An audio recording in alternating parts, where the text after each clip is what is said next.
this is an MMA fight, dude. It's too much. Twist that dick! Twist his dick! Twist his dick! Oh my god, dude.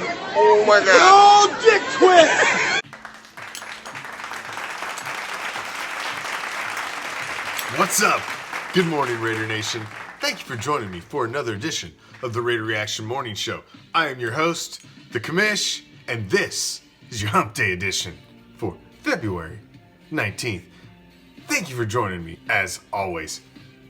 Last night was a very special show on the Raider Nation Report on our official Raider Reaction webcast, as Raider Nation OG Hall of Fame member of the Raider Nation, The Violator, joined the show, and we hit him right out of the gate, man, with the hottest topic that is burning in Raider Nation right now. We told him he was going to step into the fire, and we didn't pull any punches right out of the gate.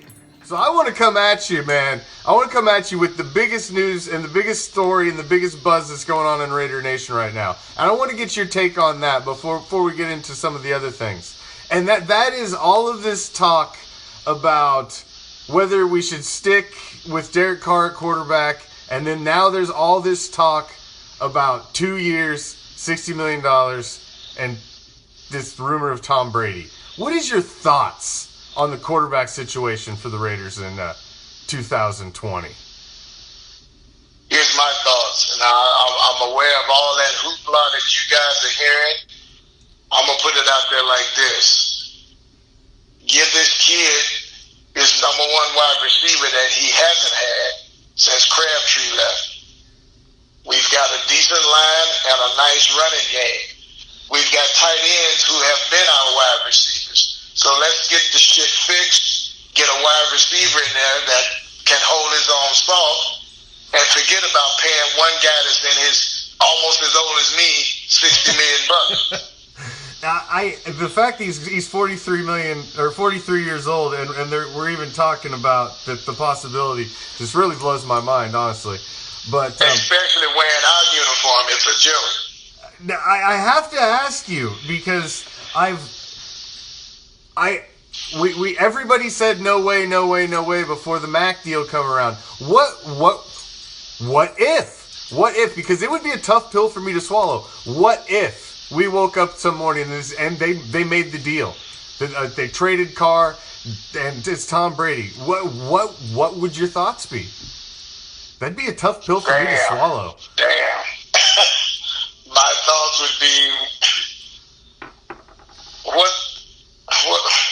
where are we going?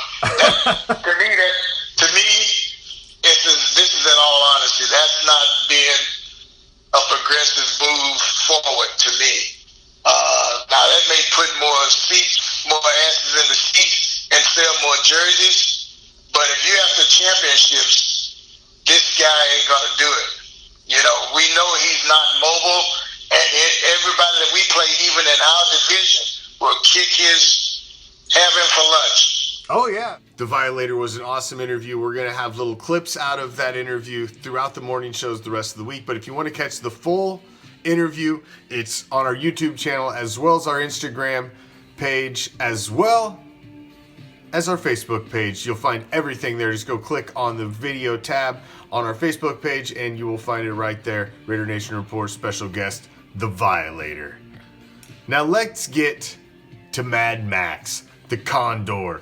CC Sabathia came out and had made his predictions on a morning show this week for what he thought Mad Max was going to do. Mad Max joins the NFL Network. They talk CC Sabathia. They talk all kinds of stuff. Join the future on the defensive line. It's Crosby. Is taken down for a sack. Crosby, one of the first to get there. 8th of the season. The rookie out of Eastern Michigan comes up big. What a rookie season for Max Crosby. Pretty darn good first year, rookie year for Max Crosby. 4th-round pick last year of the Raiders, had 10 sacks, and he joins us now live from his new home in Vegas. He has already made the move, getting some time off here with his first real offseason. Max Crosby, how are you? I'm doing amazing. How are you doing? I'm doing well. I'm glad you're getting some time off, although moving never really ends. I don't think it's the worst thing ever. How has the move been to Vegas? Are people stopping you walking down the street yet? No, not really. I'm a little secluded, so it's good. It's beautiful out here. I'm excited. The city's going to be rocking pretty soon, so I'm excited to get out and play in front of the fans. Max, your house here has the echo of a house that does not yet have furniture. You are correct. It's about as empty as you can imagine. I'm not blaming you. I did not have furniture when I was 22 years old either. However, there are people that can help you with that. Let's talk about Vegas, though, dude. Is like everyone from Michigan to Texas to Oakland, like your boys already blowing up your phones saying road trip, we're coming in every weekend for games? Everybody. Everyone's super excited.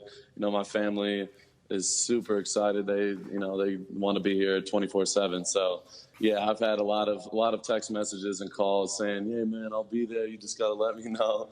So, yeah, you gotta get away from the distractions a little bit from all that. But it's gonna be something else. I'm so excited for this whole experience. Max, you guys, I'm sure, can deal with it. It's your home. I mean, you're going to get used to it. But what about the road team? So the Golden Knights, the hockey team, the first year they were there, they won 29 of 41 regular season home games. Like, teams came in there and lost. They went to the Stanley Cup Finals that year, obviously, almost won. Do you think you guys are going to see the same bounce? Like, road teams come in there and don't know how to deal with it? That's funny you mention that, because that's what I've been hearing a lot. People are like, yeah, it's going to be an extra challenge for teams that come in on Friday nights and try to stay away from the strip. So, if they can't handle their business, then more power to us. Hey, exactly. That's the definition of home field advantage. It's almost combine time. Max, let's go back and talk Indianapolis last year. For a guy coming in from Eastern Michigan, you had to show people what you can do. What advice would you give to the 337 players about to descend on Indy, some of whom have far bigger profiles than others? Yeah, the main thing for me, that I would say for the young guys is just be yourself and be honest. They're going to ask you every question, and they're looking for you to, slip up, and they want you to, they want to see the real you and see your true character. So for me, when I went there, I was just super honest and was myself and just did everything, the right way. And that's all I can say for the young guys getting ready for the combine. But they grill you. They try to make you slip up, right? I mean, Mike Vrabel really put it to you, didn't he? Yeah, it was basically an interrogation. So I was sitting at the end of the room, and he was just walking around, looking over me and questioning me. And I think he asked maybe one football question in the 15 minutes I was there. But yeah, he was definitely trying to see if I was, a mature, grown man. Like in a police interrogation, did they offer you like a bottle of water as he was like pacing around the room kind of thing? Yeah, basically. Basically, he's not a small dude either, so he was trying to puff his chest out a little bit, so I had to, stand my ground. Real quick, what was Mike Mayock or John Gruden like? I had no interviews or anything with them the entire process. I didn't even talk to them until draft day, so yeah, it's kind of crazy. Funny how that works. The guy that puts the screws to you is not the guy that drafts you. All right, let's, I don't know if you watch Good Morning Football, but CC Sabathia, Oakland native here, future Hall of Famer, right, in baseball. He was on. He's a big Raider fan. Listen to what he said about you. I went with my man Max Crosby. Oh, yeah. I was excited. I watched him all Hard Knocks, fell in love with him. He had 10 sacks last year, second amongst rookies. I got him going 14 and a half sacks. 14 and a half? Yeah, man. Raiders That's tops in the league, bro. It's right there with T.J. Watt. We sliding right in. I feel like he could be that type of player. I'm excited for him. Can you hit the number, Max? You had 10 last year. What do you think? I take it one game at a time. So I hold myself to a high standard, and I want to be, a 2.0 version of myself next year. So if the number's 14 and a half, if it's, the number doesn't matter. I just got to be the best version of myself, and, the results will come. Come on, man. I thought you were going to say that 14 and a half is too low. You want the Raiders' single-season record held by Derek Burgess of 16. Yeah, I'm trying to beat it. I'm trying to have 30 sacks if I can. Exactly. There you go. All right, hey, Max, congratulations on the new house. Good luck with the furniture and all that stuff, and enjoy some time off here before you get working on season 2. Yes, sir. I appreciate you for having me. Former Raiders quarterback Bruce Gradkowski gives his insight, his thoughts on Derek Carr, the state of the Raider Nation, and how he thinks we're moving in the right direction. I thought it was very impressive of how they handled everything through training camp going into the start of the year. I mean, we knew the drama going on, and I just really give a lot of respect and props to Mayock and Gruden of handling it, take care of business, and moving forward, right? And they came out of the gates with the big win against the Broncos, you know, and then you look at, you know, early on in the season, that part where you guys didn't have a home game for how long and how you handled that. So handled a lot of adversity type things to be competitive each and every week. And down the stretch, there was a couple games that, hey, we probably should have pulled out, but we didn't, that you can learn from until next year. I mean, you always have to look in that division. You're going to be playing against Mahomes for a long time now, so how can you outseed him in that division? But I think I give a lot of credit to the competitiveness of the Raiders this year, how they stepped up each and every week, and I think that's a credit to the guys around there, that how they played. I think Derek Carr had a good year. I mean, for Pro Football Focus, I was grading all the quarterback play this year, overseeing the grades, and he was a top 10 grader for us, you know, overall this year. And I think, you know, he shows the capability of him being able to make those big-time throws downfield, being smart with the football. And just like anything, it's about being consistent week in and week out, year after year, but also how can you take your team to that next level. And I think it's going to be a great challenge moving forward. I think a lot of excitement for Raider Nation being in Vegas now, and I think a lot of good things going forward into next year. It's time for Prime.